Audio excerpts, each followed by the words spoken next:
Very good afternoon, ladies and gentlemen. Welcome to the biggest show here at Africa Farmers Media and also in Kenya, Africa.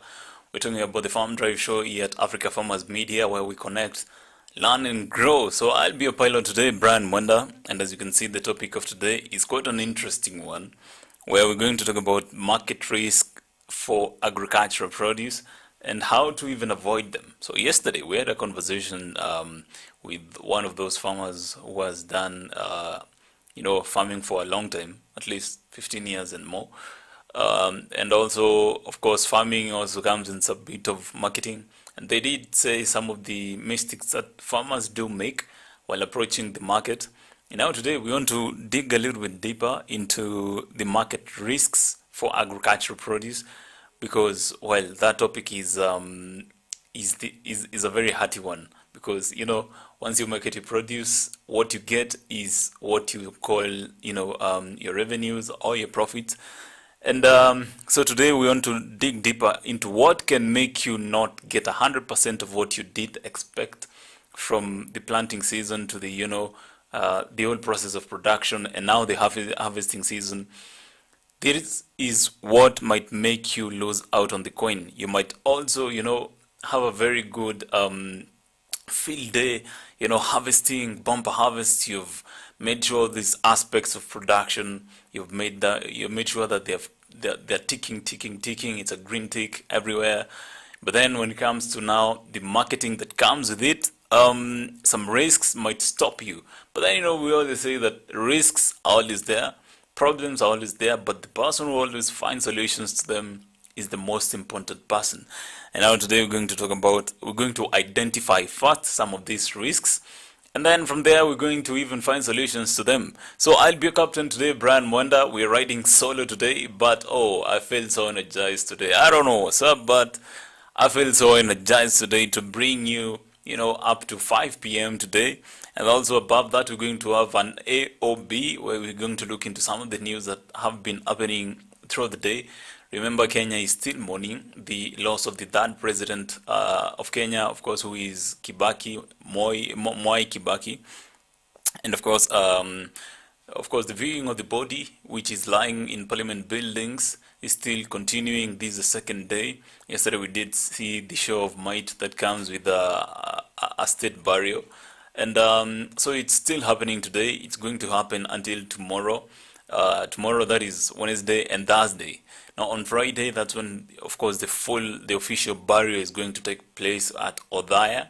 Already preparations are still ongoing at Othaya, and while quite a few friends of mine are saying that, hey, Niaje, even people who didn't know him, people who were not even born way before Kibaki, way before Kibaki before who were born after Kibaki was given the instruments of power, they still want to say that tunaenda mazishi ya Kibaki, and that is a trick that was used last weekend for people who didn't want to remain at home. But all is always accepted. We love Kenyans because they always try to make some lighter moment out of very heavy matters, and that is what we say that don't pass a day without laughing. At least it gives you a motive and some motivation at least to wake up tomorrow and be happy again. So today we also want you to be part of today's conversation, and my question today is, what are some of the market risks that you've faced as a farmer every day that you've always gone to the market, and how did you overcome them? Because as I always say, we're overcoming. I remember in the beginning of 2020 and actually mid 2020, where COVID was, getting into Kenya, and the numbers were really getting strong, coming in hundreds and thousands, and Kenyans always use this word, "will overcome." And challenges have always been here with us, not only farmers but also Kenyans and Africans, even residents of these continent, residents of this world, this globe. We have always faced problems, but then we always find solutions. And that's why you need to know today that people out there are making money out of providing solutions. So today we're going to identify what are some of the market risk? You have your avocados right there, which are close to, visiting the market, or you have already even harvested. I'm thinking about, I know it's off season for mangoes, but then there are those also farmers who have been, doing farming for mangoes even off season, irrigation farmers. And also you have also different people out there, who have, you have your bag of maize out there, bag of beans that you've been holding and hoarding in specific here. And you've been looking for the appropriate time to sell off your produce. But then these are some of the problems that you might face while approaching the market. And first of the problems is too many intermediaries. Yesterday we did talk about intermediaries and the role that they do play in the value chain. And intermediaries, we can never rule them out. We can never rule them out because they provide very critical information about the market, and also, about also the production. They're always the link, quote unquote, the intermediaries of these two. But then once we have so many intermediaries in the chain, what happens is, what is going to happen is, the market prices will be constant. But then what they're going to do is, if we have very many intermediaries in the armor brokers, in a simple diction that you're always used to, the brokers. And once there are too many in the chain, what happens is every hand that it passes through, there's always a deduction of the amount that comes to the farmer. So you see that if you take the produce straight to the market, you're going to have more. But if somebody takes to the market, of course, you're going to reduce on to the profit margins. And if you're going, if it's going to pass through very many other hands, it's going to be a little bit hard for you. And too many intermediaries in one market, well, always a little bit of a risk. And also intermediaries always want to control some of these metrics in the markets, produce market.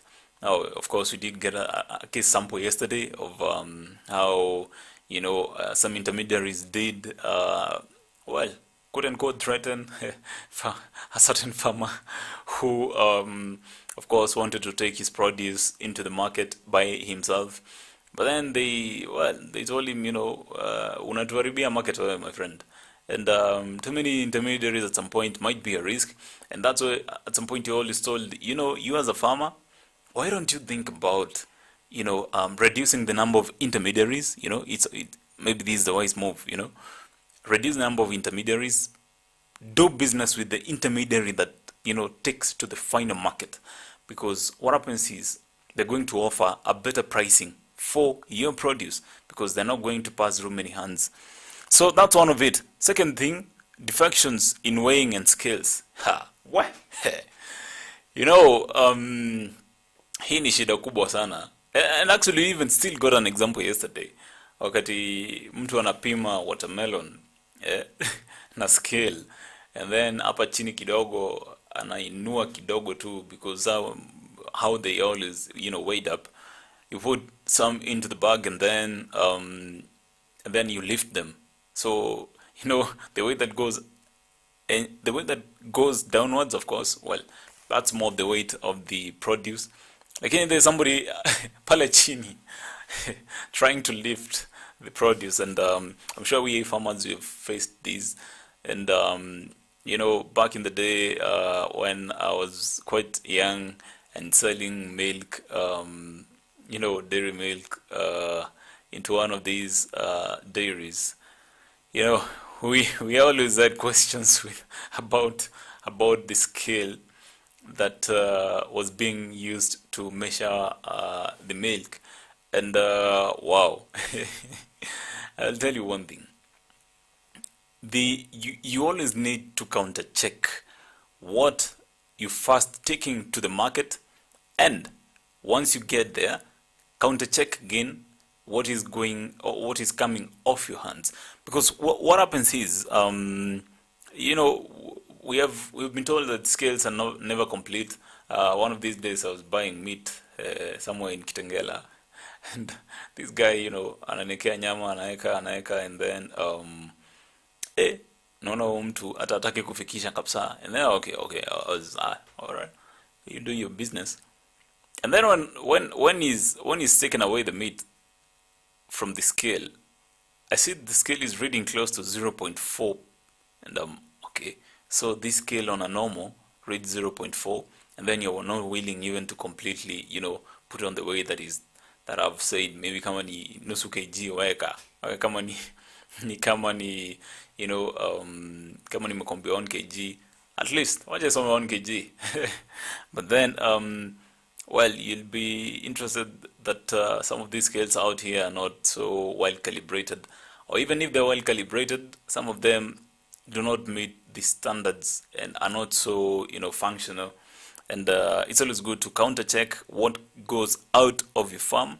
Then once you get into the market, at least counter check again with what you're giving out of your hands, so that will ensure that hata mtu akisema hii watermelon yako ni ni 20 grams, ni 20 kgs, well, that's a huge one. Kama ni 8 kgs, of course, okay, unaona haya bana sisi tulipata ni 10 kgs. Maybe there's always a margin of error, but then you always need to counter check that. So defective ways and scales, very important to always counter check what comes out of your farm and what comes out of your hands while in the market. Now, another big problem that we always faced because of how maybe agriculture has been, traditionally ran, and what has been running, agriculture, is the illiteracy and lack of unity amongst farmers. Now, just remember this. Just ask yourself what happened to our cooperatives, because I've always asked this question for a long time. Cooperatives did offer very, very good chance for Kenyan farmers to come together, unity. And once you come together, you can, put on some pricing, you can always have some bargaining power, and you can always, constantly make, even supply some of these commodities that come out of our farms. And even way beyond that, there's always a way that you farmers do grow, because there's economics of scale, where larger volumes can move at a cheaper price per unit, compared to you taking the produce to the market alone. And I've always asked this question about the farmers cooperatives, because they played a very huge role in uniting farmers, in entering new markets, in even creating new markets, in ensuring that there's consistency, in ensuring that at least there's always a marketing, strategy in everything, and even the cooperatives can reduce the amount of expenses that goes to a unit of how they're selling. Kama ni maziwa pale, mnaweza nunua lori nyi wote, kama you are more than even 100 milk farmers, you can easily buy even a lorry. But then some of them have been told that hey, what? Siasa zilingia. I don't know what's up with our Kenyan farmers and also African farmers, but I don't want to pin it to locations. But I don't know what's up with our mentality, because is it leadership that did fail some of these cooperatives? Because a cooperative is a very huge one. A cooperative is the strength. What keeps on trade unions to what makes sure that employees from trade unions are always respected from what they're doing, and they always had, is those trade unions, the unity. I don't know if we have unity with within our farmers. I know there's always a potato growers association, but then beyond that, do we have local cooperatives in our circles also? Because they're very important. Once you listen to how life was back in the day, where cooperatives was smart, and they were so very available, I would say. You'll hear success stories, from these cooperatives. And I don't know what happened, but I still believe that cooperatives are very, very important in what we do. If politics is the main thing, I always say that there's always no way with politics. Politics is always for just a few people. Business is always for many people, because even the last person that comes and sweeps that house still makes money out of the business, of course. But then for politics, some sort of way, well, it's it's like it's like a centralized way of making money for just a few people. But then you decentralize some of these monies once you talk about business. So farmers, I think that everybody stood to benefit from cooperatives, but of course, people will arguably say that some of these cooperatives were killed intentionally by even some of the markets because of the strength that they did offer, and also the strength that was projected that cooperatives would bring amongst the farmers. But then cooperatives was the way to go. Now, one last one before we can take a short commercial break is the lack of financial resources. This one is quite an interesting one because, once you're alone, it's hard for you to, and maybe you have maybe 2 bags of potatoes right there, 1 bag of maize, and you want to take it to the farm, to the market. At some point, it might be hard for you because, you have to look for maybe ile pikipiki moja pekee ndo itakupelekea hii gunia moja ya viazi, because now you cannot use a pickup, you cannot use maybe any other thing, any other means. You need to use what's cheaper, but then this pikipiki has the ability to even carry even more if you have more and more production. And at some point, cash might run out of what you're doing, and even while doing marketing, it's always important to always have some kitty, some cash, set up for marketing. You can explore the market without even eating into the profits. You can always have a budget for exploring the market, because that's very important to know what each market is offering. So once you do not have a budget for marketing, once you do not have a budget for scouting for different markets, it's going to be a little bit hard for you. So we as farmers, we urge to always look into at least eka budget kidogo tu. Amua siku moja, ita yule jamaa wako and do this siku moja. Call that person, who might take you to one market. Take time, look into what each market offers, set aside that small amount of cash, and then at least you'll always make informed decisions. But then every day that you go to the market, you'll always learn something. Utashtuka, but then people don't love, tomatoes from greenhouses. Alright. Na mimi nilikuwa nataka kununua greenhouse. So with all this expense, I was not going to have so big returns. And actually 100 bob that is, set aside for marketing can save you even 100,000 shillings by just taking time, listening to the market, what the market is saying, and that informs more of what should happen. So that's one of the marketing risks. If you don't have enough cash set aside for your kitty, for you to explore different markets, it's going to be a little bit hard for you to explore the best markets, and that's a risk right there. So of course, before you can take a short commercial break, well, as we always say, your root density is always very important. Every time that you're planting, this planting season again, it's always very, very important to always consider the fact that the health of your crop is very, very important. Always ensure that the strength of your crop in such a time where, of course, we might be facing, more rains and stuff.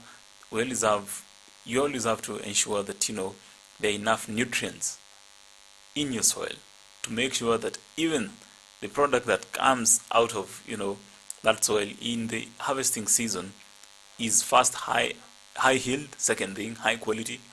And, you can always ensure that by using the K-humate from Omnia Nutrology.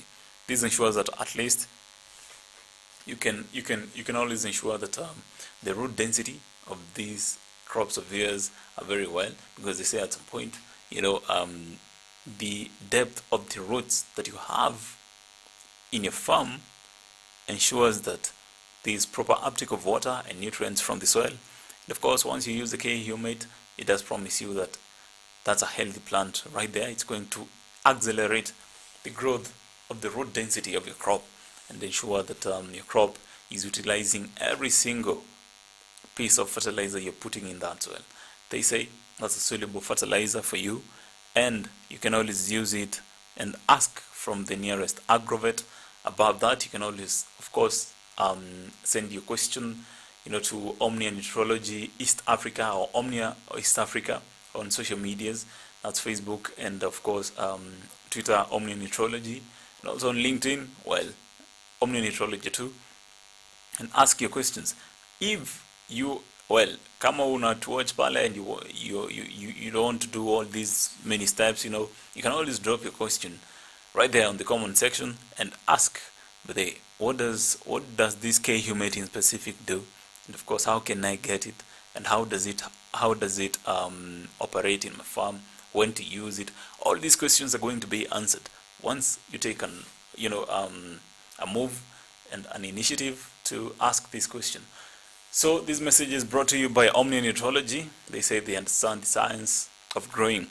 We take a short commercial break. We'll be back with more agricultural risks in the market and how to avoid them.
Melon is a trailing vine in the gourd family.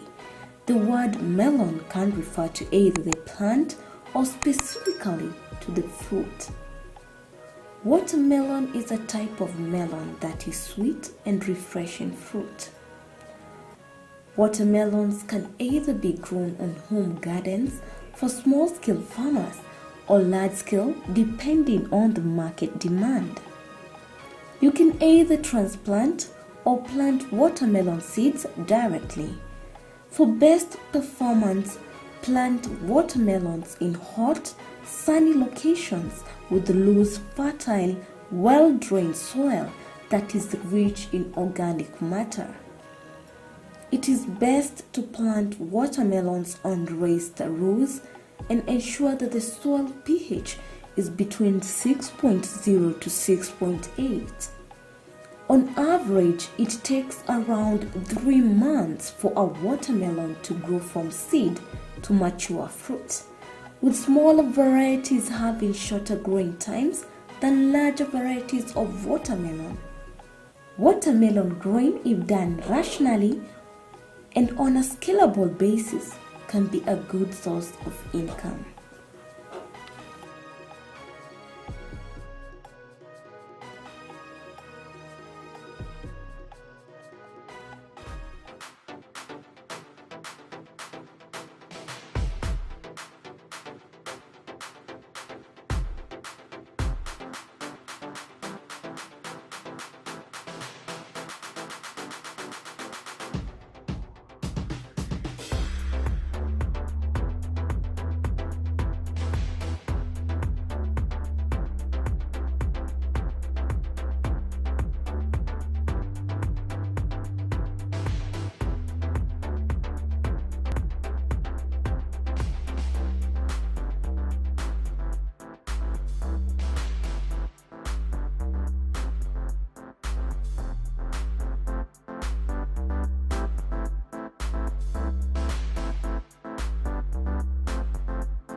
A very good afternoon, ladies and gentlemen. It's going to evening, actually, just a few minutes to evening. But a very good afternoon, ladies and gentlemen. Welcome back to the biggest show in, of course, Kenya. It's called the Farm Drive Show here at Africa Farmers Media, where we connect, learn, and grow. So this is your Captain Brand Mwenda for today. And of course, today we're having a very hearty conversation. It's what might make you not get 100% of what you expected from your sales. 100% of what you projected while starting to plant, and of course harvesting. Umeona pale umeweza kuharvest more than 30 bags of maize, and you're very happy. You know that moving forward, at least averaging at 3,000 shillings one bag, I'm going to have some 90,000 shillings right there. But then here goes a risk that that might actually even reduce it to even 2,000 shillings. And today we're highlighting some of those risks that ensure at the end of the day you're going to have some good money that you projected during the harvesting season in your pocket. Now, of course, you can also be part of today's conversation by going to Facebook, where we stream live actually. Africa Farmers Media, Afarmers Media. Actually, Afarmers Media. Just type Afarmers Media on Instagram, Afarmers, Afarmers Z, on Twitter, Afarmers Z, Instagram.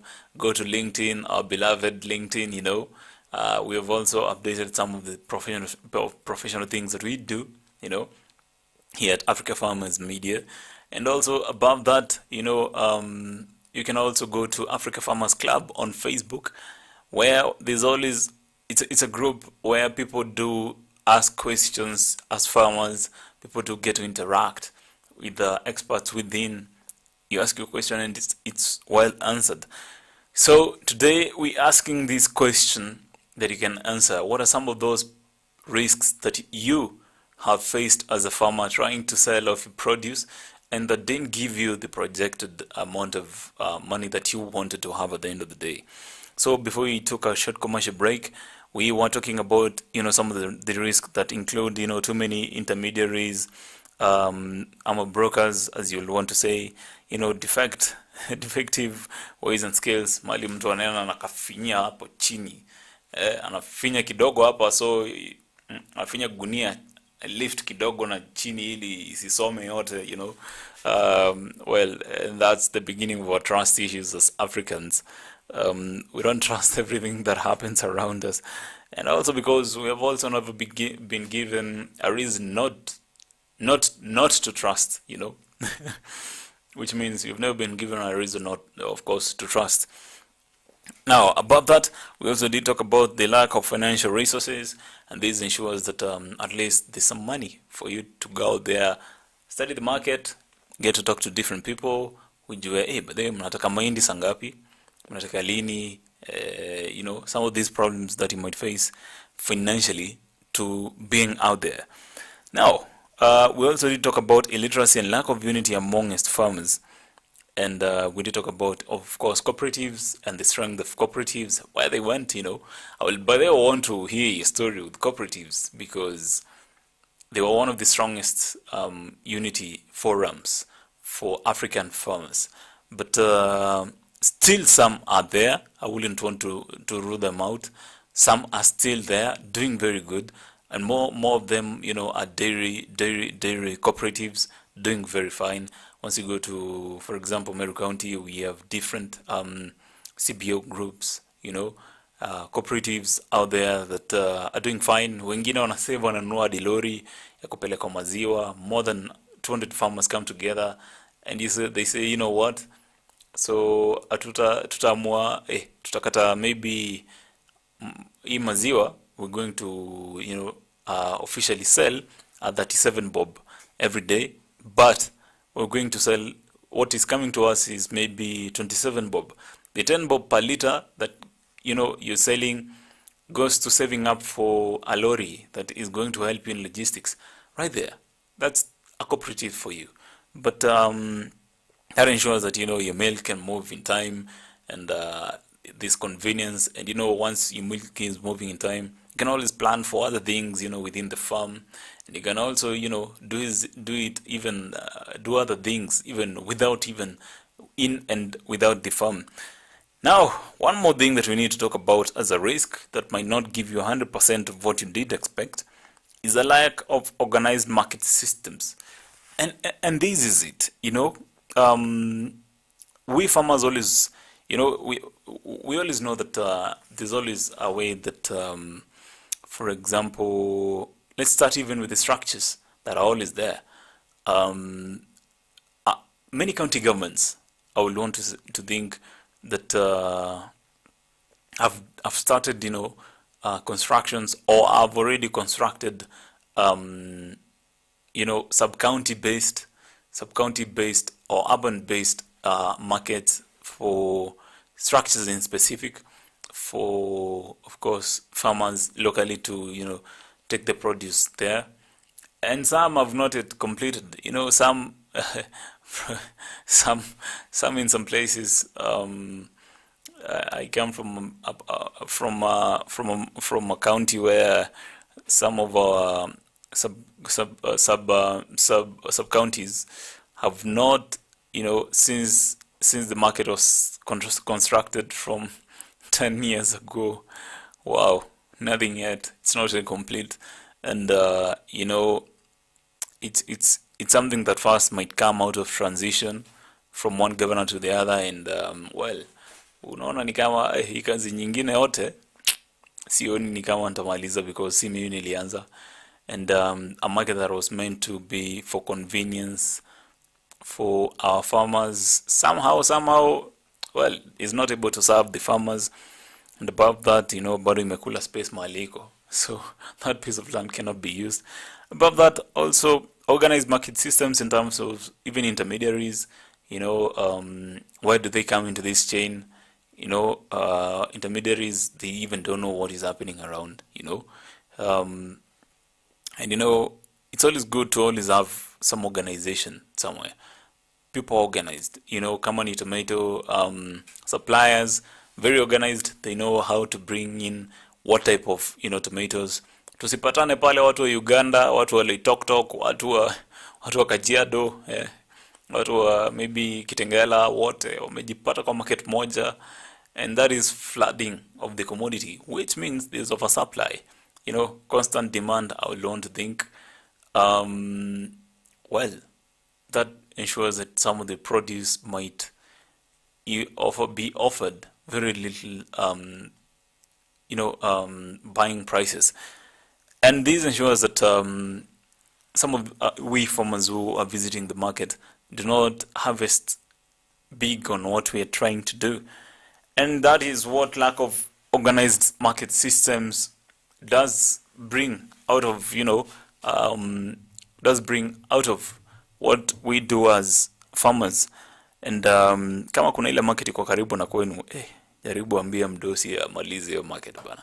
Talk to your governor before you can leave office, and before they can also, come and ask for even one more term. Talk to them, ask them what happened to this market here, because markets are very good systems for the outlet of what's in our farms. And if the markets are not doing fine, even the produce, even the crop in your farm is not going to do fine during the harvesting period. It's not going to ensure that you're having enough, So kabla huyu MC wa kwenu hajakuja kurukaruka kukuambia nisaidie kura yako tena, just ask them, do you know some of the factors are affecting? And some of these leaders are coming to us saying that they're going to streamline agriculture. And wao wenyewe hajatengeneza market for the last 5 years. Market is a very key component in agriculture. We can never compromise on that, because that's the outlet. And if you have no outlet, we did see during COVID-19, kama kuna market, produce stays with the farmer. And if the produce stays with the farmer, the cost of production still continues to pile up. And let them not lie to you that we're going to streamline agriculture. Let them first streamline the markets. Let them start right there, because that means that it's a complete chain from production, from actually from even sourcing of the seeds, to farm inputs, to production bit of it. Above that, even creating an enabling environment. And the role of government has always been creating an enabling environment. Above that, above offering subsidies, while tax holidays and stuff. The role of government is creating an enabling environment. And if you're having big time sales on some of the agricultural produce, you're making some of these producers, some of these carriers in the supply chain to suffer big. And these expenses are translated to the farmer, because somehow the farmer, as we said, there's some, well, they're not so united, so they cannot always advocate for what they want. So you as a politician, as you go out there, we as farmers, once we meet with these politicians, ask them, you say you want to streamline agriculture, why haven't you, created a market for us, at least locally, where you can take our produce locally and make money out of, the small things that we're doing here. That's one of the best ways that they can promote you and they can streamline, quote unquote, agriculture. They always want to say so. So another thing that might, make you suffer a risk during the marketing of your agricultural produce is the lack of transport facilities. Now, this is a very huge one, and I will tell you this. It's quite an interesting one, because I'm going to pick up one from, maybe for example, from Meru, where Miraa, we all know Miraa, na magari za Miraa, something about that. We have always been told stories about these things, and right now zimelala, nyingi sana zimelala. One pickup might go for more than 3 million, close to 4 million shillings. I'm thinking that's even not brand new. That's something close to 2020, 2019, make of a pickup. Well, some of these pickups are still there, not doing any business, because, well, there's no market. The Miraa market has, been dwindling over time. Politicians coming and telling people from Meru that, hey, nikiingia kwa ofisi nitasaidia market. And we have always fallen, fault out of these. And it's quite interesting that we still vote on the same basis. But above that, logistics is very important, and most when it comes to transportation, because first, this starts from the means of transport. Second thing, even the tarmac that you need, the types of roads that you're using. Just think of this. You have your avocados, your French beans, actually. Your French beans. You've picked them, and there's a pickup that comes through and picks them up. But then the road network to the main tarmac road is heavily wanting. At a period where we are receiving rains right now, I'm sure we are waiting for stories of how bad our roads are. Yet we had some very good time, some very good period where we had opportunity to dig our roads, put on some good maram, make them at least, hata kama si all weather, tumeweka some maram yenye itasaidia kusonga hata kama kumenyesha. And I've seen the effect of these back in my place before the roads were done, where your French beans, zimekujiwa, pickup imeludiwa, but then it has a problem accessing the main road, and spend so much time off-road. And what happens is the fact that, some of these French beans, these are fresh produce that need to be taken to these, I don't know if to call them coolers, early enough to take them to the market early enough before they can start spoiling, because they warm up very fast, and then, they're not always so fresh when they reach the market. So it's always there, and baadaye unaambiwa baadaye unajua hizi French beans zilikuwa affected kidogo na delays, delays always make sure that what they sell is what comes into your pocket. And if they did not offer exactly what you give them to the market, kuchomeka inarudi kwa farmer.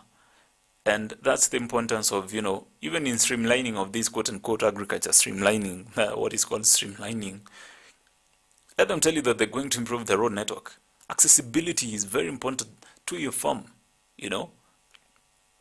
And even way above that, I'm looking at a case sample where you have, for example, your pigs. You want to take them to, hey, it's long since I say pigs. I'm sure Madam Director today is not going to hunt me. They say I've been mentioning pigs for a long time, but lastly, after close to 1 or 2 weeks, I've not mentioned pigs. So here goes the pigs, and you want to take them to maybe one of the biggest habitats, or any habitat out there. And there's always an option for you to take them, and this is what happens. You have your pigs, you want to take them to the market, and there's always 2 options. First option, you're given the opportunity for them to come and pick, and then slash some buying cost. Okay, I will say more of these transport expenses are imposed on the heads of the heads of pigs. Kila nguruwe yenye unauza inakatwa kitu kidogo kwa transport cost. That's one. There's always the other option of you taking them. Now, people do prefer taking them compared to them coming to pick from you, because any pickup that any lorry that comes to your place, and it has access to your pigsty or your piggery, well, it brings in some, they say, bio insecurity. I would want to say that inaleta magonjwa pia, kama imeenda farm nyingine inaweza acha magonjwa hapo tu pia, and it's always never good. So people always do prefer taking and taking them there. But then just think about this. You're a farmer in Isiolo, and you're planning to, for example, take your pigs all the way to maybe Kawa West here in Nairobi County, and I'm trying to think that the amount of money that is always repaid. Now, once you've decided to take the pigs to these habitats, they give you money. They give you some amount of money where you can they're going to repay you for bringing. So I think a head of pig right now is fetching close to 450 shillings per pig that you're bringing. So you have your 10 pigs right there that you're taking, and so unajua pia ukipiga hesabu ya nguruwe kama 10, you need a kakanta. Kakanta kamekuja, kamebeba nguruwe 10. Hata si kakanta, ni lori mzuri. And some of these lorries do charge close to 60 bob per kilometer, and now those are close to 300 kilometers all the way. Now 600 kilometers, 300 this way na kurudi pia, 600 kilometers times 6, times close to even 40 shillings. That's close to 20,000, 24,000 shillings. And all they're going to repay is per head, that's 450. That's now 4,500. Now there's the extra expense that comes, that you're going to cover as a farmer directly from your pocket to take some of these animals to the habitats or the slaughterhouses. And this is a challenge that farmers have always faced. Digging deeper, even taking the produce to the market, it's really interesting. So the lack of transport facilities at some point might be hard for you, or even extra expenses that are imposed on transport facilities. Quite interesting. So lack of also lack of storage houses also imposes some danger, some risk in your farm produce every time you're thinking of marketing. And also you'll see this, that for example, if it's again fresh produce, they always have cooling houses where temperatures are really low. And I remember back in the day me seeing houses with charcoal that was cooled, that was a cooler. Hey, that was interesting by the way. And if your French beans is not maybe cooled in time, put on coolers in time, might suffer, so much heat, because some of these French beans are harvested during the day when maybe the sun is a little bit, up there, and it's scorching. And of course, if it does continue the process of burning out, zinaanza kuleta kitu inaitwa reject. Farmers of French beans know something called reject. Ukiletewa reject, it's always hard for you to accept, because that means that umechomeka. And some of these risks come through, the types of storage facilities that you have. One last thing that we're going to talk about before, of course, we can take another short commercial break, is always the lack of standardization. Now, this is a huge one. And Kenyans, we have suffered huge, and more so, avocado farmers have suffered huge because of, the standards that have always been there. Now, I always want to think this, and I won't lie to you.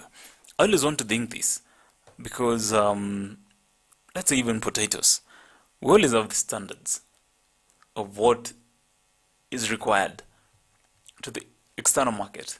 And somehow, there's always not enough information that goes to the farmers about the quality of the produce that we need to take out there as farmers into the market.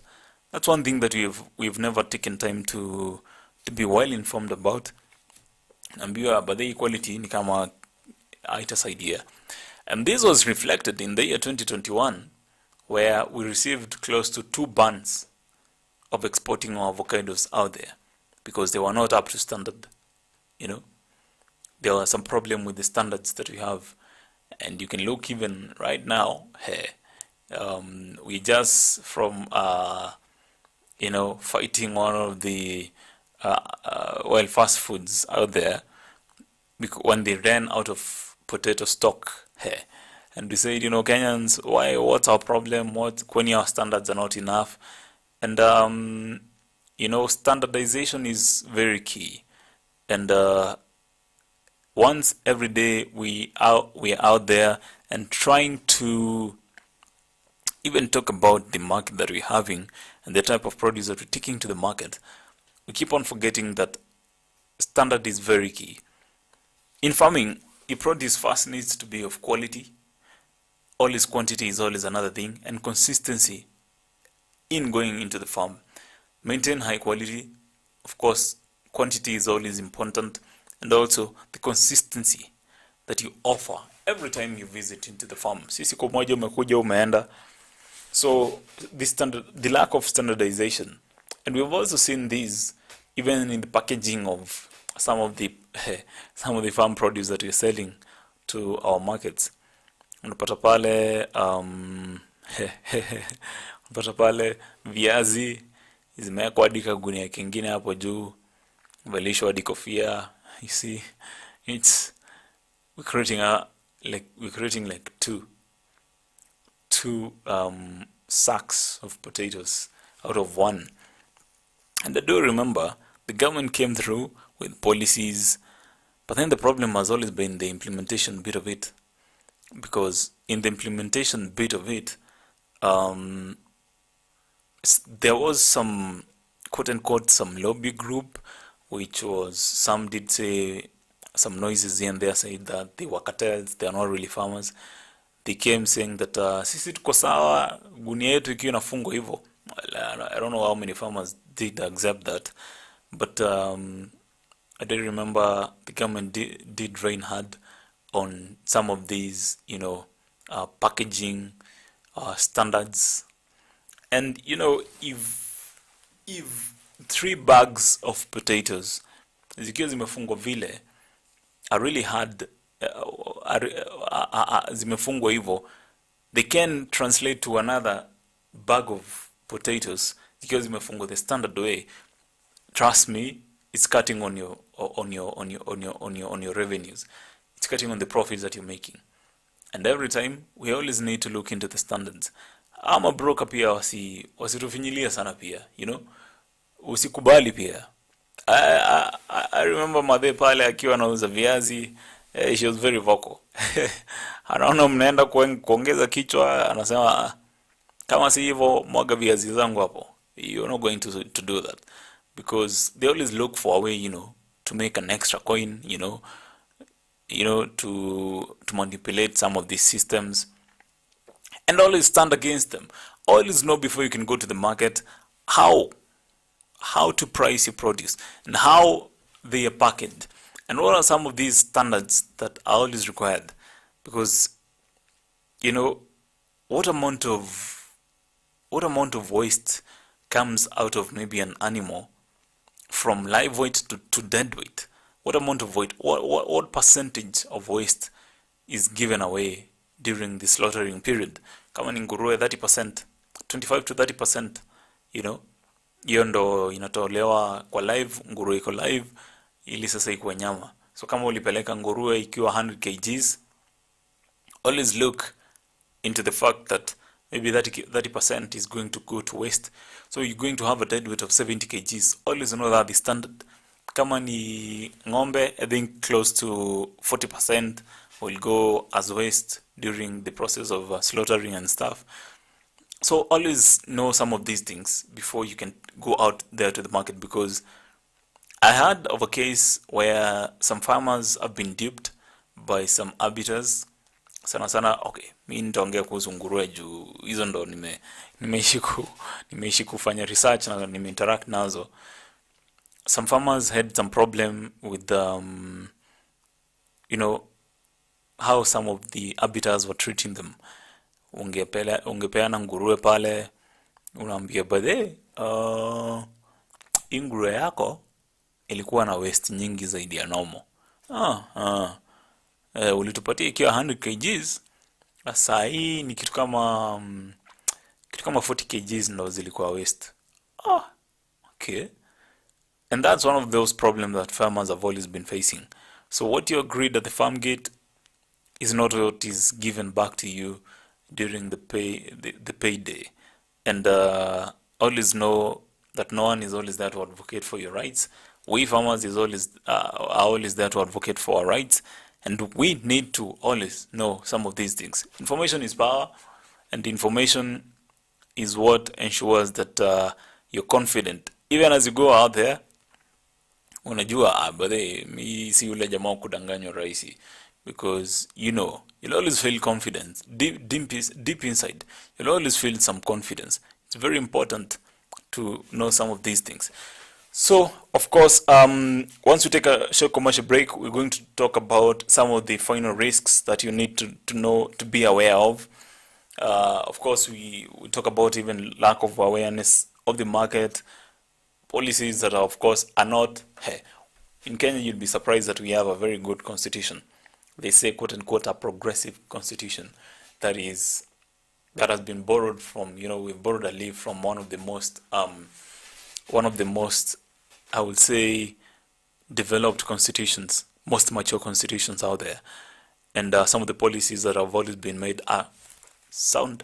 But then the problem comes in the implementation. And we're going to look into how this sluggishness in implementation of some of these policies, that are made by your honorable leaders at the county level and at the national levels, are not being implemented.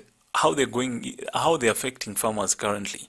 So, of course, before you can take a short commercial break, I'm also reminded that, even as a farmer, to always ensure that you have even good standards that have been mentioned here. You should always ensure that the pesticide that you're using is well thought of. always ensure that you're using the right quantities, the right amounts, that you're using, even you're applying the right way.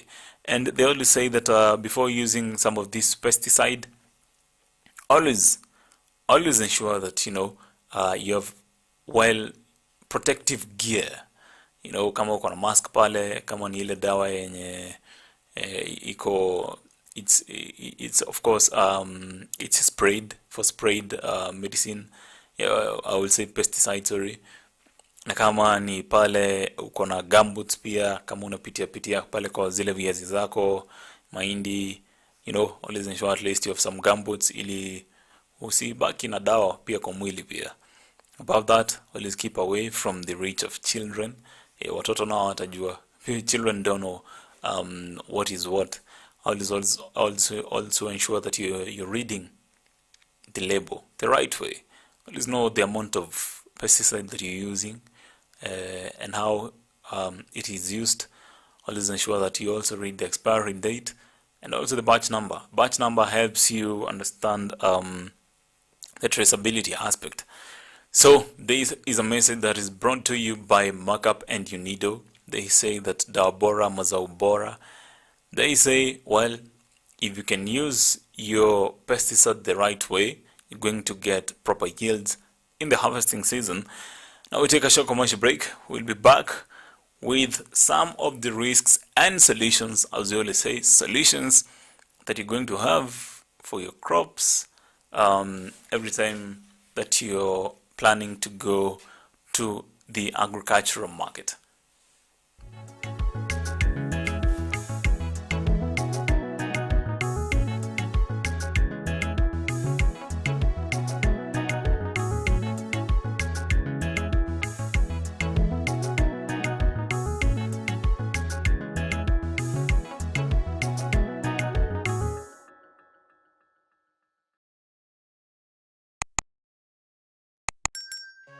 A nursery bed is a small area of a yard or garden that's used for growing certain selected plants. The goal of a nursery bed is to grow young plants to a certain size at which they can be easily transplanted. A nursery bed can also be used to evaluate plants to see if they are worthy of planting in the larger garden, to observe their growth, habit, and color, or watch them for pests and diseases. A nursery bed is especially helpful for vegetable gardeners practicing succession in planting, in which a steady supply of fresh produce is maintained.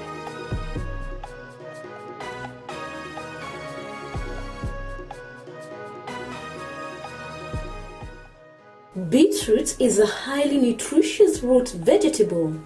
The beetroot is the top proportion of a beet plant. It is one of the many varieties of the genus Beta vulgaris, all of which are mostly grown for their edible taproots and leaves. Beetroot is a root crop that takes approximately 3 to 4 months to mature. Beetroot is a fairly easy crop to grow as long as the soil is well cultivated prior to planting. Beetroots do not enjoy wet, boggy or shady soils. Beetroot can be sown in trays and transplanted when the seedlings have 2 true leaves. Plant in full sun, space seedlings 10 to 15 centimeters apart, and rows 20 centimeters to 30 centimeters apart so they have room to grow. Beetroots are also ideal for containers or raised beds. Beetroots will happily thrive in small areas as long as there is at least 20 centimeters depth of soil. Beetroot has been used not only for food but also for treatment for numerous conditions.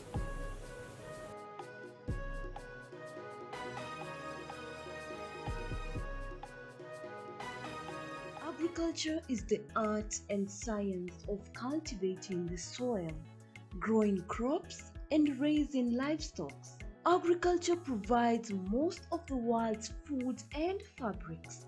It is not only a source of food and income, but also creates employment opportunities for many people in the world. Over 1 billion people worldwide work in agriculture, generating 2.4 trillion for the global economy. The global impact of farming on the environment is revealed that 40% of the Earth's land is now given over to agriculture. Agricultural development is one of the most powerful tools to end extreme poverty, boost shared prosperity, and feed a projected 9.7 billion people by 2050.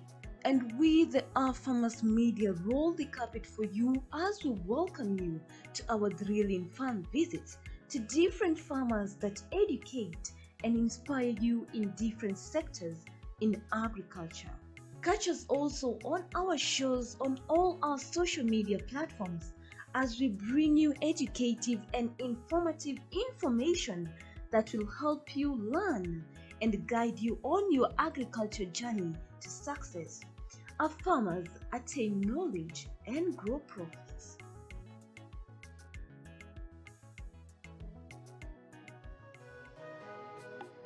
Amaranthus, or locally known as terere, is a highly nutritious vegetable that is cultivated and consumed as a leafy vegetable in many parts of the world. It's easy to grow, matures fast, as it takes an incredible shorter period than most traditional crops. There are many species of amaranthus, with some green and others red in color.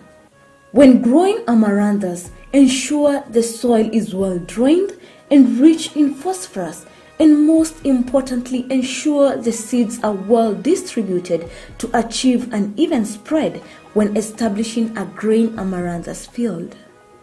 Amaranthus is especially loved for its tender leaves and for their healthy dose of ions, vitamins, and a range of minerals.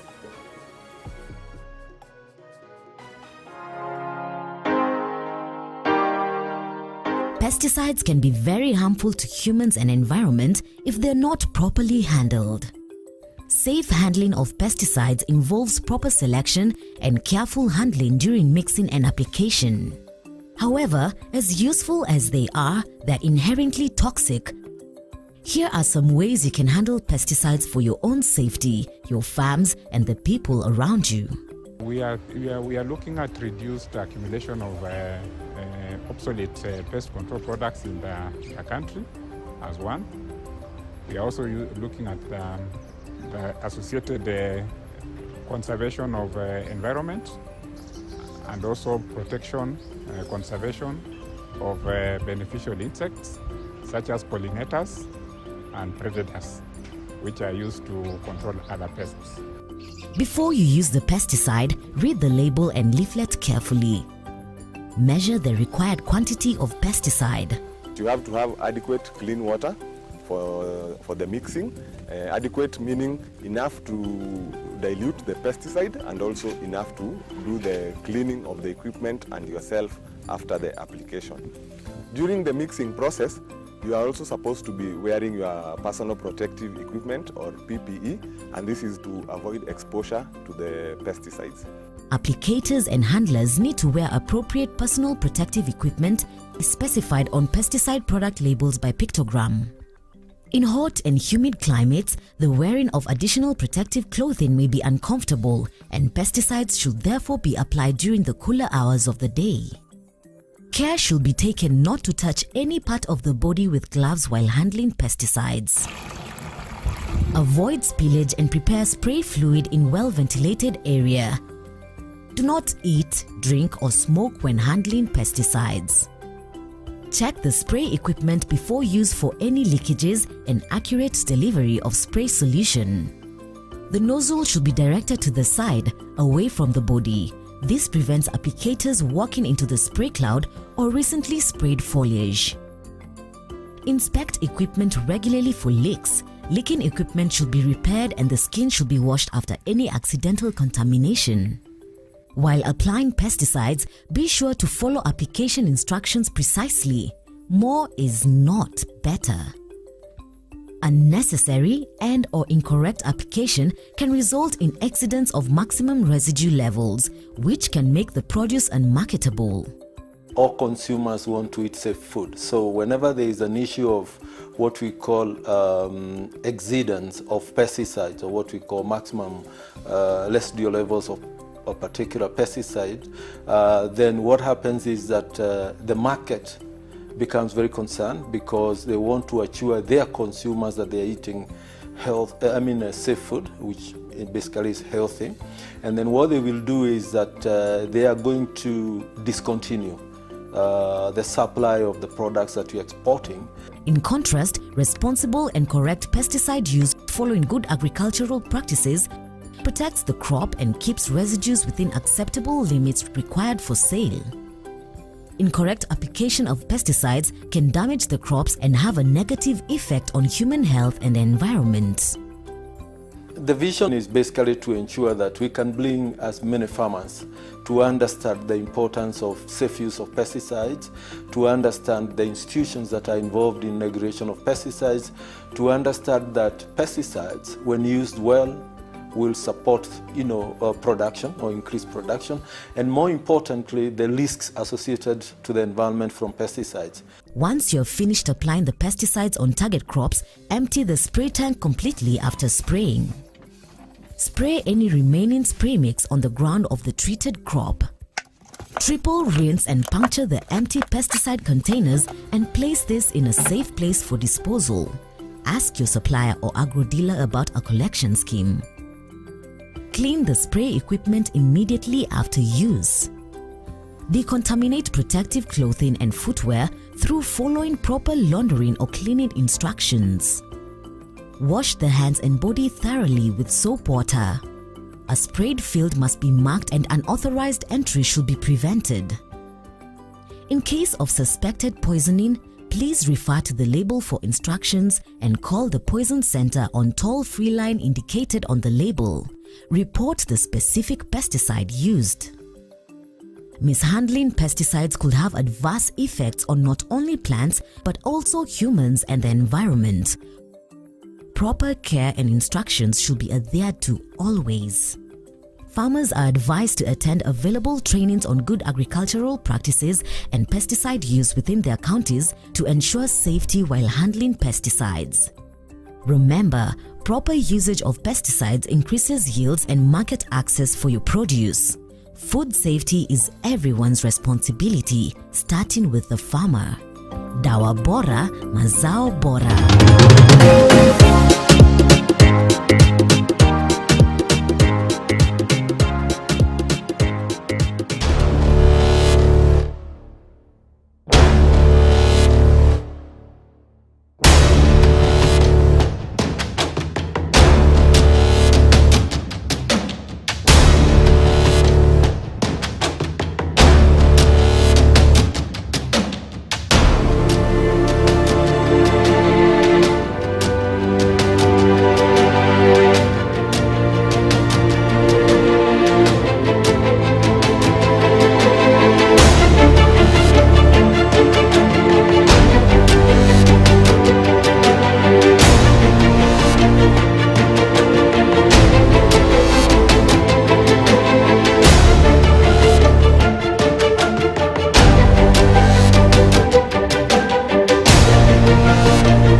A very good evening, ladies and gentlemen. You just welcome back to Afarmers Media. Of course, the show today is Farm Drive. Of course, today we get to learn, connect, and grow. And now we've been discussing about some of the risks that you might suffer every time that you might want to get out there and make money out of your produce. While this ensures that hupati kila kitu enye ulikume budget ama kenye ulikume project. So these are some of the risks that you might suffer. Now, of course, moving on from where we left, we might also want to talk about the lack of awareness of the market. But this is one of the most key issues that you might suffer as a risk as a farmer every time you're going out there into the market and selling your produce. Now, I will use a case sample. Of course, yesterday we had a guest here who told us that in all that we are doing, in what he has been doing also as a farmer, there's a time that he took tomatoes to one of the markets in Nairobi city in specific.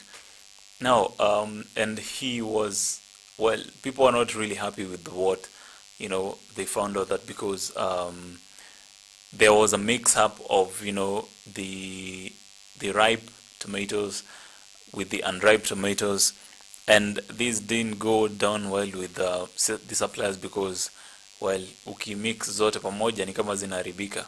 But this is information that you might not know every time that you're harvesting. So it's always very important before you can sell off some of your produce from the farm. 1 month before, elewa unataka ku target market gani. Even before you can plant some of these products that some of these crops also that you want to put in your soils, always go fast to the market. Understand what they want. 6 months, 3 months later, during the harvesting season that you're projecting to be, how does the market look? Who are you targeting? What's the size of produce that they want? Si kila mtu anataka onion kubwa. Some people are looking for small onions, even tomatoes, they're looking for maybe sweet tomatoes, some are looking for the bitter tomatoes. And before you can go ask for any variety, always know who you're targeting, because either way, these intermediaries are always there to satisfy the market needs by supplying what you have. And any day that you're going to supply to a farmer, to an intermediary or to a market, what they didn't want, somehow they're always going to have a higher bargaining power above you. And itafika point mali utaanza kusema si nichukulia hii. And because we didn't have proper awareness of the market, we didn't know how people do buy the tomatoes. They want small sizes or large sizes. They want these variety cells over these. People prefer pork ribs. People maybe prefer liver above the steak or steak above the liver. It's always good to always be aware of some of these things, because that ensures that you are always ahead of the game before even you can also plant. Even after planting, you're always knowing that but you're always keeping tabs with the market and the market trends. So lack of awareness of the market is a key risk that you might suffer as a farmer out there every time that you want to take your produce into a market. So another thing that you might suffer out there is corrupt policies. Hapa ushaisikia corruption. Corruption is almost everywhere. And it's not only Africa, I won't lie to you. It's in very many other continents too. And let's not demonize Africa for what is happening. But then we as Africans, we're not going to compare ourselves with other people, because we are having a problem and we cannot compare problems also. I think all we need firsthand are solutions. So corruption is a very key thing, where we are having government policies, but then the implementers of these policies, ngumu. They are so corrupt, Now, and this goes down to implementing. As we said, we have a very progressive constitution here. That we have also policies made at the county government level, and also the national government level. And once they're not implemented, fine, well, there's always a problem. And one of those things, for example, is, for example, the awareness that is created during maybe selling of the tea.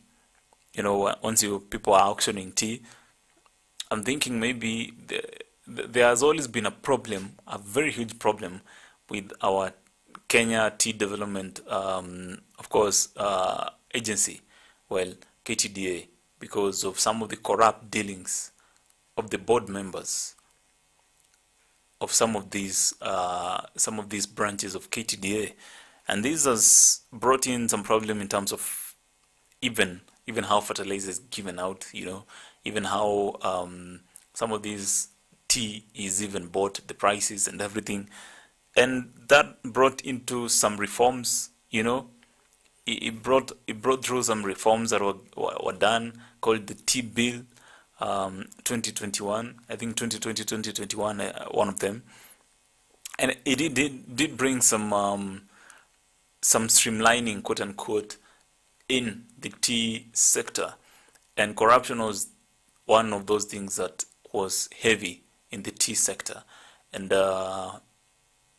every time that you're waiting for your bonuses, kuna kitu tu happen, something will happen, you know. They are going to subtract some amounts going where, administrative cost going where, you know, and that's a very key risk. I will lie to you, that's a very key risk, and that's corruption right there. And the type of leaders that were elected, I will say close to 5 months ago, during the KTD elections, have gone a long way in ensuring that some of these policies are well implemented.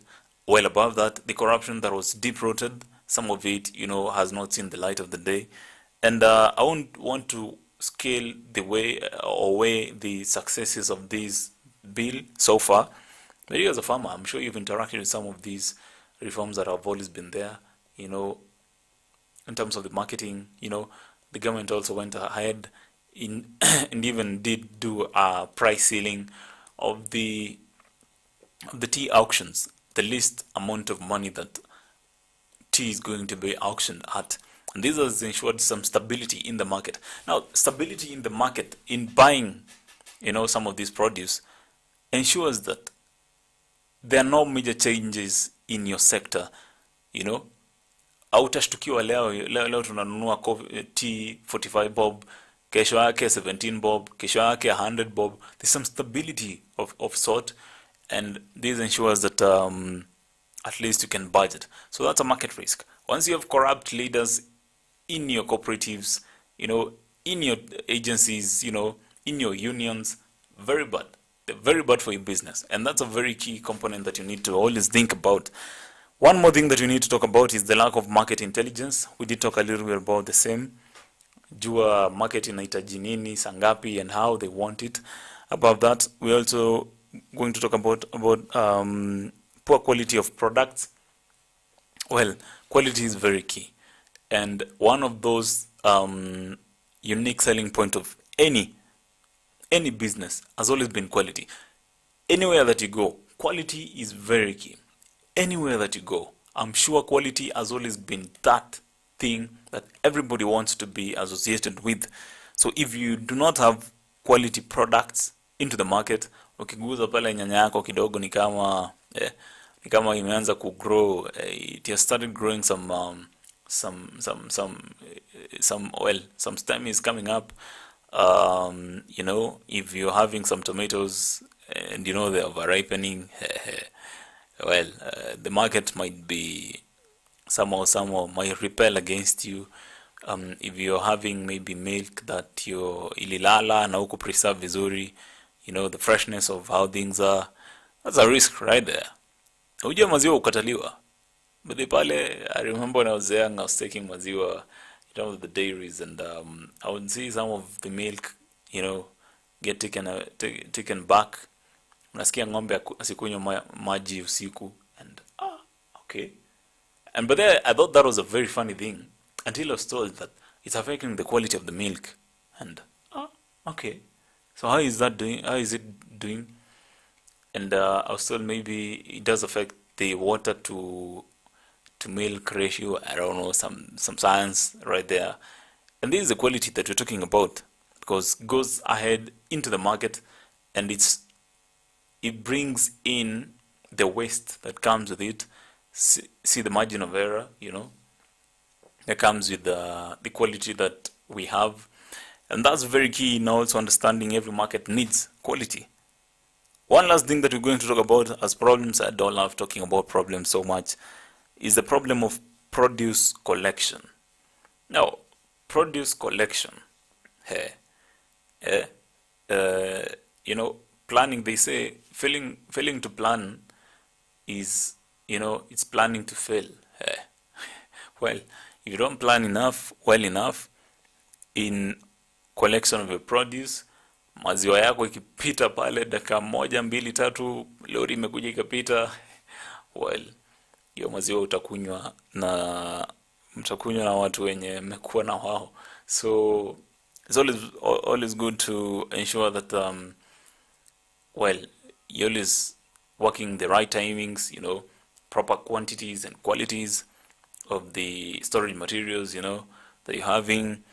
And this ensures that your produce is collected in good shape, good qualities and quantities. Now let's talk about solutions. I think this is where we're going to have a later, we're going to at least see the lighter side of things and the solution that is going to be offered. Now, intermediaries, that was the first thing that we did discuss. Intermediaries, they pose a risk in terms of the inflation of the prices. But then intermediaries are very important in our value chain, in the supply chain in specific. And one thing that I did get out of yesterday's conversation is that intermediaries are not bad. We should work with intermediaries. Actually, many intermediaries understand what the market needs, when, in what quantities, what sizes, in what standards, in what natures, and everything that comes with it. So intermediaries, we're going to work with them. And always, even on the issue of intermediaries, always narrow down to the last person. Elewa huyu jamaa huyu intermediary wako anafikishaga goods hadi wapi. Reduce the number of hands that some of these produce are going to pass through when it comes to intermediaries. Now they're going to give you some better market prices once they are at your farm gate. Second thing, invest in storage facilities. They say the quality and the freshness of the fresh produce that you have at hand should be the freshness. Actually, wakati iko pale it's still unplucked maybe, or kama bado ndo imekamuliwa hiyo wakati maybe, it's always as good. The market always want it as good as it is directly from the farm. So some of the best ways and best practices to always ensure that your quantity and the qualities are still good is always the storage facilities. If you have a problem with your logistics, then invest a little bit more in the storage. Then you're going to have it, right? In the storage of maize, at a period where we have always been waiting our maize to have some good prices, invest in quality storage. That ensures that you can persevere the period, that you want to pass through. Another thing is the unity of farmers and cooperatives. As I said, cooperatives are very big in terms of bargaining power. They can give farmers the ability to get into different markets, creative in markets, and also supply with consistency, right quantities and qualities, and even convenience. So the unity of farmers is very important, and cooperatives, and this will always give you bargaining power, which means you're eliminating some bit of intermediaries from the chain. So ensure that at least by the cooperatives, we're becoming stronger as farmers. The call to action also on regulations. The government, I think we have always had enough policies. They always say so. There's always a room for improvement of our policies, but the implementation is the most important thing, from the county level to the national level. And, in any way that administration has always been devolved or implemented, I think the bottom line lies with the factor that we're talking about implementation of some of these policies. Elsewhere, well, if that does not happen, It means that, you know, that session that happened in Parliament discussing some of these bills, you know, that bill that was sponsored, that, you know, that committee that did sit down, that amount of money that was given to that committee to sit down and discuss about the bill, all goes to waste if it's not implemented right. And well, there's no return, quote unquote, on investment on everything that was put on the same effort on policies. Another thing is always, during this campaigning period, ask your leaders. Ask your leaders. Face them and ask them. You're saying you streamline agriculture. Well and good, thank you. But how is my road network? You know, how is my road connectivity? Because this ensures that you can move your produce into the market easy, nice and easy, without using so much money, so much effort, so much time, you know, taking your produce there. So once you have good connectivity in terms of roads, well and good.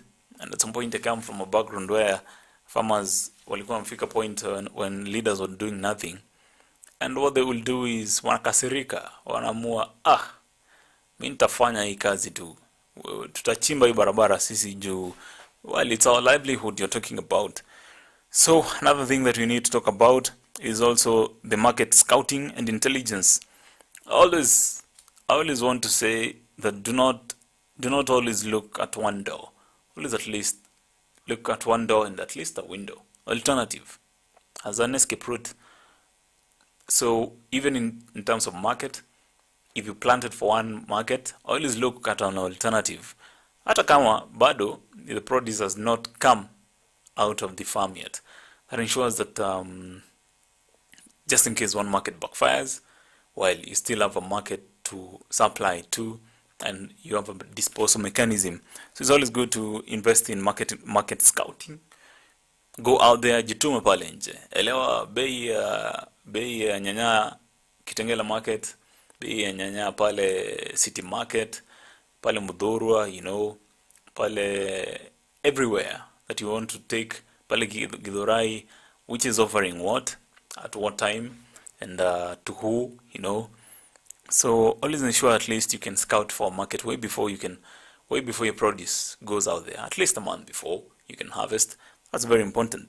Another thing also, jua wakati some of your produce zimeiva bana. I remember yesterday when you're talking to Mr. Noah and he says that he had a problem with of course identifying that his watermelons were ripe, and once they were starting to, you know, turn and actually some were busting, is when somebody says, you know, you need to come into the market. Umetafutia market, and oh wow. So proper understanding of when to even harvest is very important. Tambiwa nyanya usipeleke ikiwa ripe sana pia. Always know the standards of some of these things. Ukipeleka maybe kale kanguruwe kako pale 60 kgs less than 60 kgs, you're not going to make money. I won't lie to you, you're not going to make money. It's not going to break even for you. So in between 60 75 kgs, that's what they always want. Actually, many always want to have pigs in between 60 and 75 kgs because it has low fat levels, you know, and it is bringing in quality meat and everything around that. About that, talk about implementation of policies. Let's implement these policies that you're making, you know. Let's get the value of the time and investment that was put into some of these policies. Kama ni gunia, kata kama uko na potatoes zako pale, if you have your own potatoes and you know your intermediaries are trying to wanataka kushona hadi kichwa ijae. No, just tell them you're not desperate, and actually do not ever want to be desperate in front of an intermediary. They'll always do anything they want with you. Always have standards for yourself as a farmer, because for a long time now, farmers are always price takers, not price makers. We have not been making our own prices. Tunakuja tu tunaambia tunanunua hii hivi. But then once you go to any chemist, they tell you that tunauza hii paracetamol hivi. Ukienda pale supermarket imeandikwa tunauza hii microwave hivi, you know. But then we farmers are always asking, but then mnanunua how much? We never have a bargaining power above the market any day, because there are so many intermediaries in there. But they quite interesting that intermediaries have been left quite a big number, huge number of intermediaries have been left in the agricultural sector. This is really interesting. So we need to have more market understanding. Let's implement some of these policies. Let's be hard on some of these people who are coming for produce from our farms. Tusikuwa wale watu wa kusukuma pia. Let's also have our own standards also. Let's talk about also loan facilities. This also goes out there into different financial institutions. Always set aside also some cash for farmers.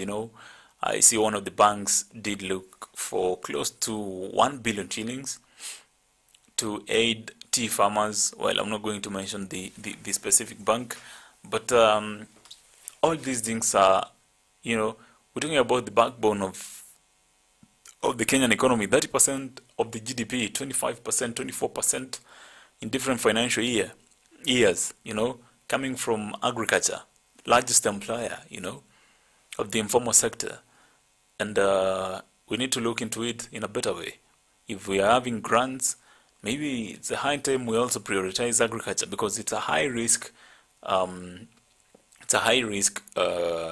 space, yes, but it does provide employment to different people. It's a source of it's a source of income, reducing poverty levels. I'm grateful to some of the international organizations.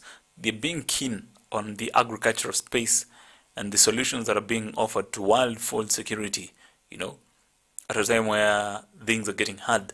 So apart from the loan facilities, let's have some cash, for that is going to help our farmers have quality and standards that are acceptable in the market. That will reduce the amount of risk that always happens every time that we are approaching the market with our produce. Of course, one second last thing that we're going to talk about is the awareness of the market policies. Well, I don't know how many farmers don't know about the tea bills. I don't know how many farmers know about the coffee bills. I don't know how many know about, different bills that have always been there. How many policies? I don't know how many farmers know what has been passed by the government. And I think some of these things should be implemented by the county government. And in partnership, intergovernmental partnerships. Both national and county governments, I think they need to step up a little bit. What is passed at the National Assembly can be spread.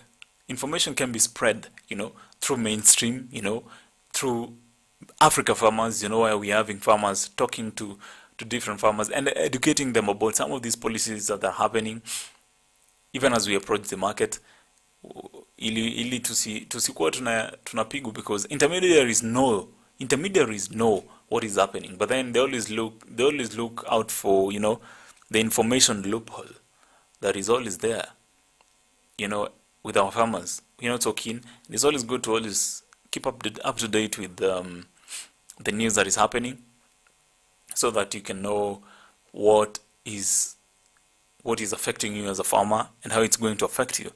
One last thing we're going to talk about is training about quality. Let's talk about markets, seasons, varieties. Take time. Go to those county organized training sessions, Above that, let's take time to, attend these trainings and actualize what we get from them. I'm sure some of these trainings have been sabotaged by corporate at some point, showing different interests, but still gives us an opportunity to always understand the market and know what is up to date with what is happening, in different spaces in the agricultural fields. So now, that is all we can say today from the topic. And before actually we can move on, we can close the show. Of course, time for A or B, where we talk about the different news that is happening in the country and how, of course, it does affect you. So let's go to always be informed about what is happening around you as a farmer, as the listener, as the viewer, every time you're watching us. And of course, one of the latest news that did break to us just 2 hours ago, approximately, is that, Tuesday next week, guys, those who love public holidays, who doesn't love public holidays? Now, Tuesday next week is a public holiday and has been gazetted by the national government. Of course, this was announced by Interior CS or Cabinet Secretary Fred Matiang'i. Was declared Tuesday, May the 3rd, 2022, a public holiday to mark Eid al-Fitr. Of course, one other story that did break, of course, in the meantime, was that IEBC or the Independent Electoral and Boundaries Commission (IEBC) has pushed the deadline for presidential and gubernatorial candidates to name their running mates for May 16th. Of course, after talks with Azimio and UDA. But this, of course, comes after there was a set deadline for this, which was set to be on 28th this month, actually 2 days from today, where all parties were given, a chance to come up with the running mates for the presidential elections and the gubernatorial elections. But this has been extended to May 16th. So way above that, also, there's a very, very interesting story here about corruption, where the anti-corruption court has ordered the freezing on bank accounts belonging to one Samuel Karaoke, a junior officer at the Environment Ministry, cites deposit of more than 70 million, despite a salary of 32,000 shillings. So 70 million is the amount of money that was deposited. 32,000 shillings per month is the amount of money one man called Samuel Karaoke makes out of where he works, which is the Environment Ministry. So this man has been pocketing 70 million and has been depositing 70 million, and this has always brought the issue of the declaration of wealth. Well, looks as if some of the animals in the park are more equal than others, but that's quite interesting. The last story is that locals in Nyalenda, Kisumu County, have blocked roads with burning tires and stones to protest withdrawal of the ODM nomination certificate awarded to Ratib Bioton. I want to think that's the pronunciation. Ratib Bioton, of course, this is after the ongoing, I think they should be done by now, the ongoing party primaries or the just concluded party primaries, where we have seen nominations continue. Of course, party elections within the party on who is going to fly different party tickets in the upcoming 9th August general elections. So that is the OB for today. I hope you're more informed that you came into the show, and of course to sail you through to the last, to the last destination today has been me, Brian Mwenda. I hope you've learned something, because I too have learned something in the process of even talking about this. Thank you for watching. Thank you for taking time to even think about some of these things and scrutinize them. And I hope even next time as we approach the market, well, we know some of these risks, we'll be aware of them, and we have solutions to them. So until tomorrow, we say continue consuming information. It's the difference between you and the farmer you aspire to be.